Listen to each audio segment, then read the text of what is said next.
حضرت سیدنا خالد بن معدان رضی اللہ تعالیٰ عنہ فرماتے ہیں کہ حضرت سیدنا عمر فاروق اعظم رضی اللہ تعالیٰ عنہ نے حضرت سیدنا سعید بن عامر بن حزیم رضی اللہ تعالیٰ عنہ کو حمس کا عامل مقرر فرمایا۔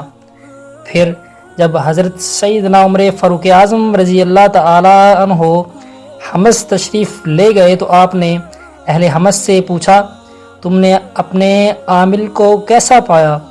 تو انہوں نے حضرت سیدنا سعید بن عامر رضی اللہ تعالیٰ عنہ کے خلاف شکایات کی، اور گورنروں اور عاملوں کی بکثرت شکایات کرنے کی وجہ سے حمس کو کوفہ صغریٰ بھی کہا جاتا ہے۔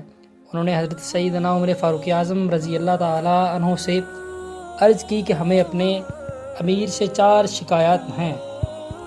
سب سے پہلی شکایت یہ ہے کہ یہ ہمارے پاس دن چڑھے بہت دیر سے تشریف لاتے ہیں، اور دوسری شکایت یہ ہے کہ یہ رات کو کسی کی بات نہیں سنتے، اور تیسری شکایت یہ ہے کہ یہ مہینے میں ایک دن ایسا کرتے ہیں کہ اس دن یہ ہمارے پاس تشریف ہی نہیں لاتے۔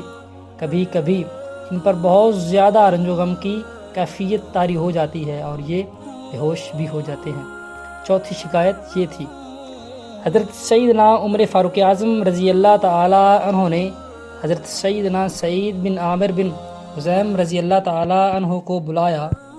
اس کے بعد حضرت عمر فاروق اعظم رضی اللہ تعالیٰ عنہ نے تمام لوگوں کو جمع کیا، پھر دعا فرمائی کہ اے میرے پروردگار عز و جل، آج اس معاملے میں میرے فیصلے کو کمزور نہ کرنا، یعنی مجھے صحیح فیصلہ کرنے کی توفیق عطا فرمانا۔ پھر جب لوگوں کی طرف متوجہ ہوئے اور ارشاد فرمایا، تمہیں ان کے بارے میں کیا شکایت ہیں؟ لوگوں نے عرض کی کہ یہ ہمارے پاس دن چڑھے بہت دیر سے تشریف لاتے ہیں۔ حضرت سیدنا سعید بن عامر بن حزیم رضی اللہ تعالیٰ عنہ نے جب یہ شکایت سنی تو ارشاد فرمایا کہ مجھے یہ بتاتے ہوئے شرم آتی ہے کہ میں کیوں دیر سے آتا ہوں۔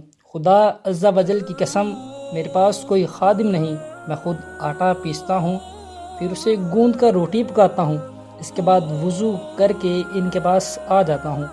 میرے دیر سے آنے کی یہی وجہ ہے۔ حضرت عمر رضی اللہ تعالیٰ عنہ نے لوگوں سے پوچھا کہ اور کیا شکایت ہے؟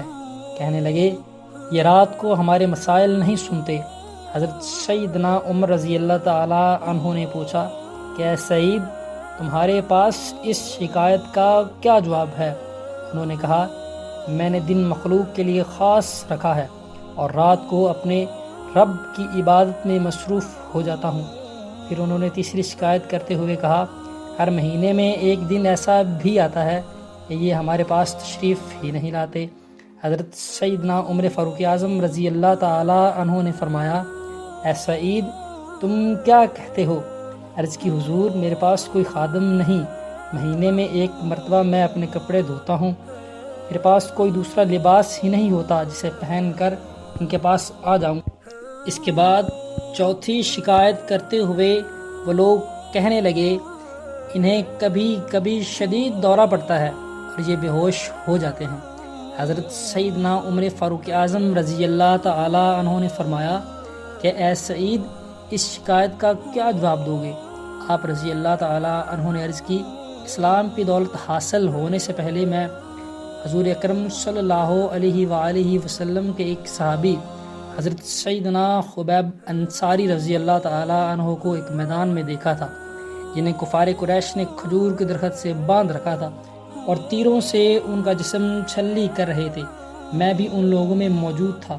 پھر قریش ان سے پوچھنے لگے، کیا تو اس بات کو پسند کرتا ہے کہ تیری جگہ حضرت محمد صلی اللہ علیہ وآلہ وسلم کو یہ سزا دی جائے؟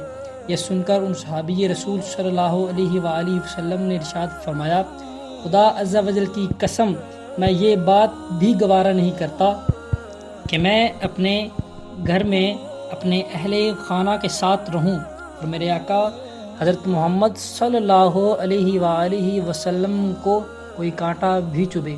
میرے آقا صلی اللہ علیہ وآلہ وسلم پر میری ہزاروں جانیں قربان۔ اس کے بعد اصحابی رسول نے حضور اکرم صلی اللہ علیہ وآلہ وسلم کی بارگاہ میں استغاثہ پیش کیا اور یا محمد کی صدائیں بلند کی۔ افسوس وہاں ہوتے ہوئے بھی میں ان کی کچھ مدد نہ کر سکا، شاید میرا یہ گناہ کبھی بھی معاف نہ کیا جائے گا۔ بس یہ خیال آتے ہی میری حالت خراب ہو جاتی ہے اور مجھ پر کشی طاری ہو جاتی ہے۔ حضرت سیدنا عمر فاروق اعظم رضی اللہ تعالی عنہ نے ارشاد فرمایا، اللہ عز و جل کا شکر ہے کہ اس نے میری فراست کو ضائع نہیں کیا اور مجھے ایسی عظیم ہستیاں عطا فرمائیں۔ پھر آپ رضی اللہ تعالی عنہ نے حضرت سیدنا سعید رضی اللہ تعالی عنہ کو 1000 دینار دیتے ہوئے ارشاد فرمایا، ان کے ذریعے اپنی ضروریات پوری کر لینا۔ آپ رضی اللہ تعالی عنہ کی زوجہ محترمہ نے دینار دیکھے تو کہنے لگی کہ اللہ عز و جل کا شکر ہے کہ اس نے ہمیں غنی کر دیا۔ یہ سن کر آپ رضی اللہ تعالی عنہ نے ارشاد فرمایا کہ ہمارے لیے زیادہ بہتری اسی میں ہے کہ ہم یہ تمام دولت ان لوگوں کو دے دیں جو ہم سے زیادہ محتاج ہیں، کیا تو اس بات پر راضی ہے؟ تو وہ صبر و شکر کی پے کر بولی، جی راضی ہوں۔ آپ رضی اللہ تعالی عنہ نے تمام دینار تھیلیوں میں بھرے اور اپنے گھر کے سب سے امین شخص کو بلایا اور فرمایا، یہ تھیلی فلاں خاندان کے بیواؤں کو دے دو، یہ فلاں خاندان کے یتیموں کو، اور یہ فلاں خاندان کے حاجت مندوں کو دے دو۔ اس طرح آپ رضی اللہ تعالی عنہ نے ساری رقم تقسیم فرما دی، صرف کچھ دینار باقی بچے۔ جب آپ رضی اللہ تعالی عنہ گھر تشریف لائے تو آپ رضی اللہ تعالی عنہ کی زوجہ محترمہ نے پوچھا، کیا آپ ہمارے لیے غلام خریدیں گے؟ جو مال بچا ہے اسے غلام خرید لیتے ہیں۔ آپ رضی اللہ تعالی عنہ نے فرمایا کہ اگر ہمارے پاس کوئی ہم سے زیادہ محتاج آ گیا تو ہم یہ مال اس کو دے دیں گے۔ ایسے بہت سارے خوبصورت واقعے سننے کے لیے ہمارے چینل کو سبسکرائب ضرور کر دیں۔ شکریہ۔